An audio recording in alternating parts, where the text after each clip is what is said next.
afternoon. Temperatures are up, 17.7. Pond is okay. Shower is off because, quite frankly, put it back on, had loads of issues. Turned it back off, issues went. So this time, that's the last time I'm putting that back on. But yeah, I'm down here. So it's actually Si from up north Koi Pond's fault. Hang on, let me turn you round. It's solely, hang on, I've got to turn the drum off. It's bloody doing a clean because I'm getting rid of the water in it. Let's put all the pumps on hold now, and I'll undo the valve. Let's put it up there for a minute, shall we? You can look at what I'm doing. Oh, fucking hell. There's nothing like a professional bit of YouTube, is there?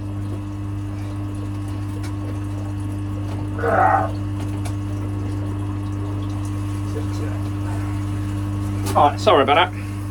Look at me man boobs. So Simon's fault, you would have seen, a lot of you, if you haven't seen it, go and see it because it's bloody good. It's worth seeing if you haven't seen it. He's been doing his drum. Not his beating the drum, he's been fitting the drum. And sorry, I've just got to check the water don't overflow. Yeah, so we've been talking a lot about dwell times and stuff, and that really got me thinking. So I've got a combi drum and I run it at about 15,000 litres an hour. But one of the things he mentions in his videos is dwell time, and because I talked to Simon outside obviously of YouTube and whatnot, and we've just chatted about dwell times, and it got me wanting to do some more research. That's the good thing about Si. He's a very clever guy. He explains things how I understand them because I'm a bit thick, but actually explains it in a way where it makes me want to go away and learn more. So that's what I've been doing. I've been reading up on dwell times and things like that. Did some calculations of my own dwell times. So when I say dwell times, I mean how much retention time there is in the combi side of the drum. So how long the water is sitting in the drum, and there is time for the nitrification process, basically getting rid of the shit in your water. And when I calculated mine, I think they say the optimum is about 3. Could be wrong, answers on a postcard below if I am, but my dwell time was like 1.5 tops. So what I got thinking was what some of these drums have got now, and mine hasn't got it, but I'm going to add it. I know the C60, so the next one up from mine does have it. But what I'm going to do, if I spin you round, I still want to run the drum at a decent turnover, because obviously you want this line, this 4-inch line, self-cleaning. Now they say about 14,000 litres per hour to keep a bottom drain self-cleaned.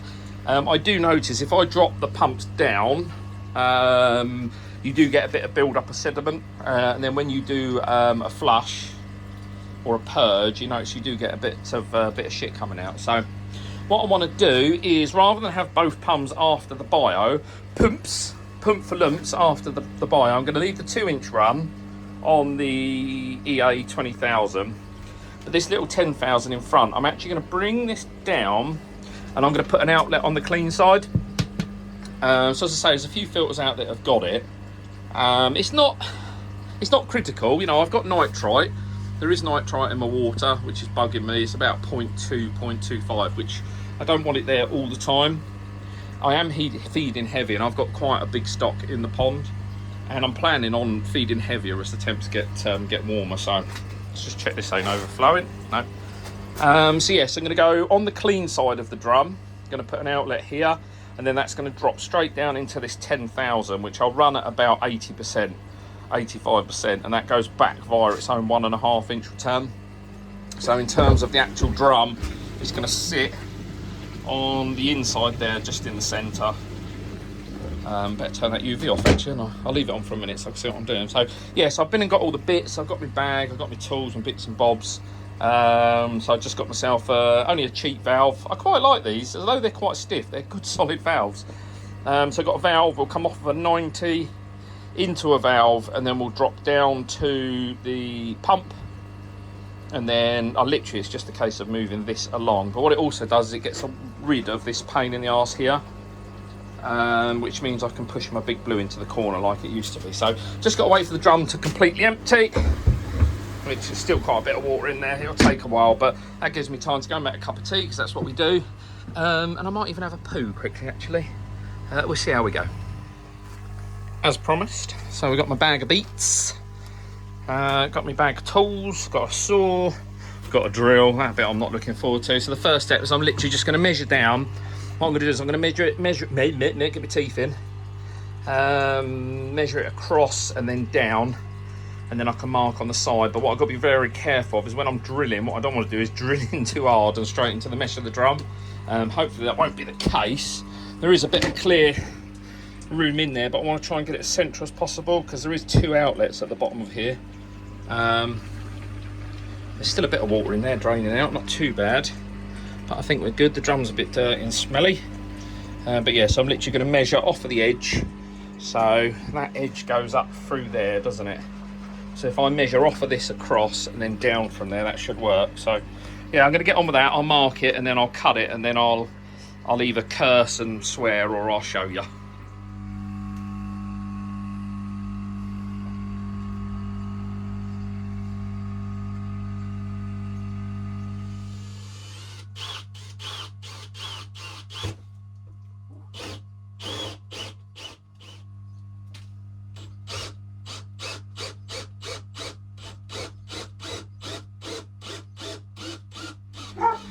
There we go. Still got the amalgam on because, well, so I can see really, but I don't know how much dirt's in the bottom. Let's see, have a look.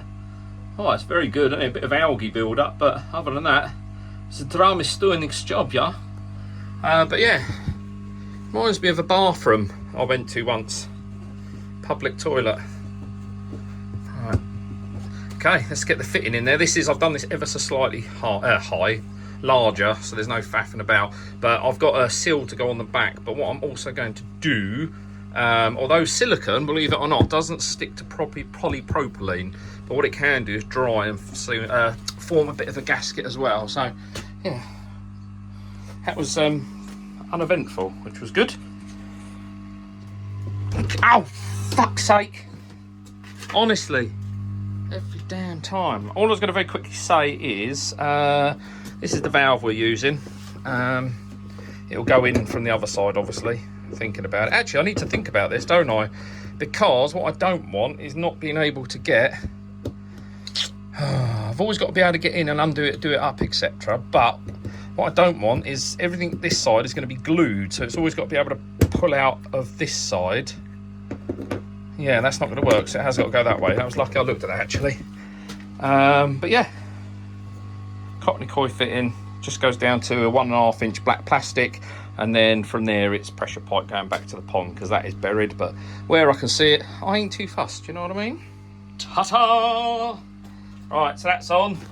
Has a liberal amount of CT1 on it. Right, next thing is to get all this old stuff disconnected. So take off the 2 inch slide valve, cut that off. Might be able to reuse that one day. Get rid of that pipe work. And then I can start. I want to give the CT1 a bit of time to go off, so I'm not disturbing it. Although it is done up with... I can't physically... This looks a bit weird. I can't physically do that up anymore. And you don't want to take a pair of wrenches to it or anything and end up cracking the plastic. So yeah, just while that's drying out or curing, I'm just going to get all this off. Get it all disconnected so it's ready to just move along. I don't know if I showed you that, but that's all capped off, done. Pumps all disconnected, put a 90 on there. This is on but not glued. Annoyingly, look where my cut is. Right behind the 4 inch, no matter how I look at it, because I need to get as much of a sleeve on as possible. So I might have a look and just double check. So at the moment it's there, so I've got to have enough to get a joiner on it. So whatever way I look at that, it's going to be under the fucking ball valve. The only thing I could have done was cut it off longer, but even then it's impossible for room, so I have to lip it or lump it. I've got my multi-tool actually I could try and use on it, but I blunted the blade on a nail. But yeah, I think we're gonna have to try that. That's gonna be the easiest thing. So let's get that out and then get that cut off, and then we can get this glued in with a valve, and that's us done. It's gone surprisingly well, I suppose. I might have just jinxed that, but yeah, let's try and get the multi-tool on it and then I'll let you know.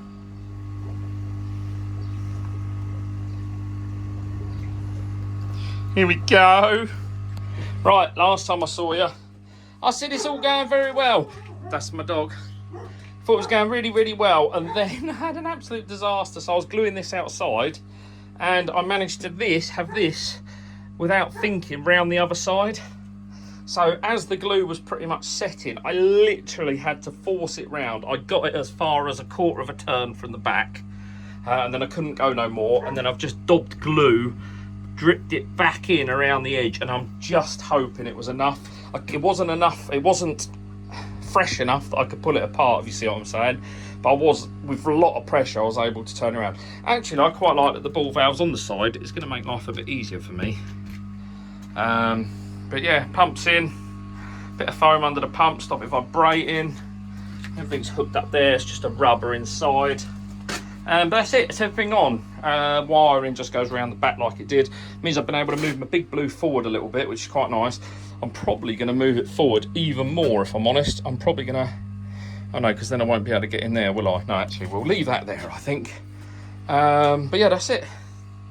It's on there, so it's just a Cockney coy into an easy 90, down into a rubber 90, so I can always get the pump off if I need to, and then return back to the pond. And I'm going to run that at about 7,000–8,000 litres per hour, and then the 767 through the biochamber. I'm not going to turn it on yet. Evan's got football this evening, so I'm going to take him to football. I just want to get that CT1 as long as possible.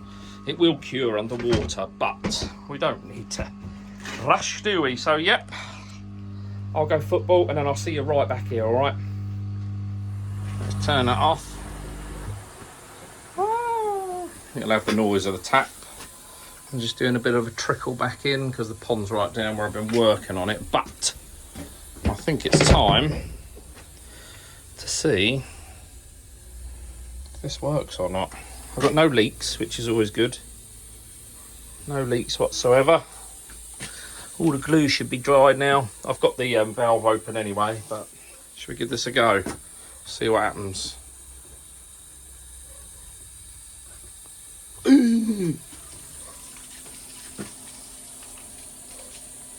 It's doing something. We've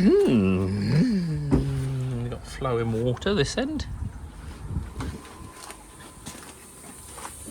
Oh my good golly gosh, it's all very frightening, and we're all still dry, which is fantabulous. Oh my god, you shit bag.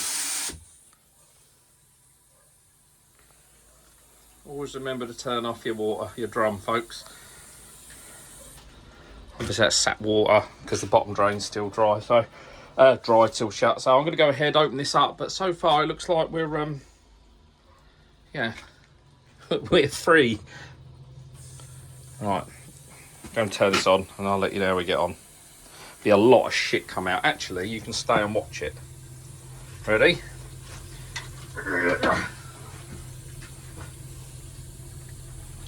I'm picturing a lot of crap, I think, is going to come out. There it all comes. Look at all the green where I treated.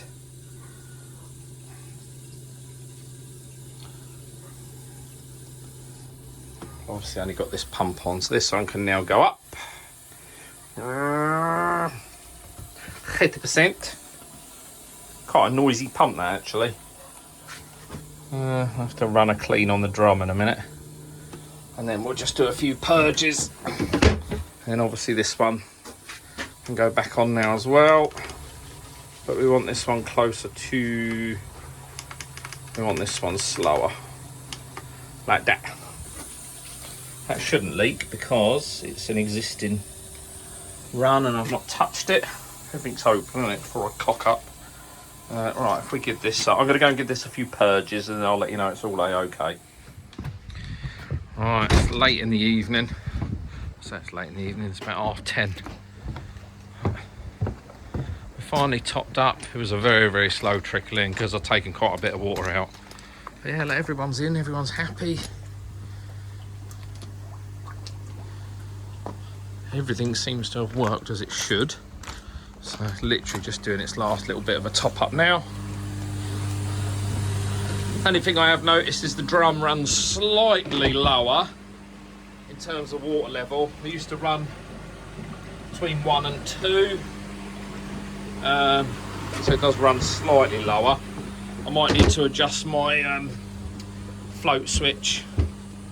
But yeah, so that's right down now. So on the bio side, We're only running about 6,000–7,000 litres, but we're right up on the return side, up at about 8,000 litres per hour. Yeah, that's it. That's another job ticked off the list, isn't it? It's all about tinkering and all these little improvements, but actually when you sit out here like this, I mean it's late and it's cold tonight, but when you sit out here just watching them, there's old Steve in there somewhere. See his little nose. When you see him like this, it's well worth it, isn't it? Yeah. Right, I'll see you when we're doing the next little job. I don't think I mentioned it, but I've added some fake ivy that the wife got me ages ago. I've been waiting to use it. It all got tangled up, so I had to ask her nicely to untangle it, because in the end I felt like myself. But yeah, I've gone for the natural effect, so it's growing up over. But yeah, can't believe that's still Tozai. Lovely, and that one. Right, just going to turn this tap off. I'll see you later on.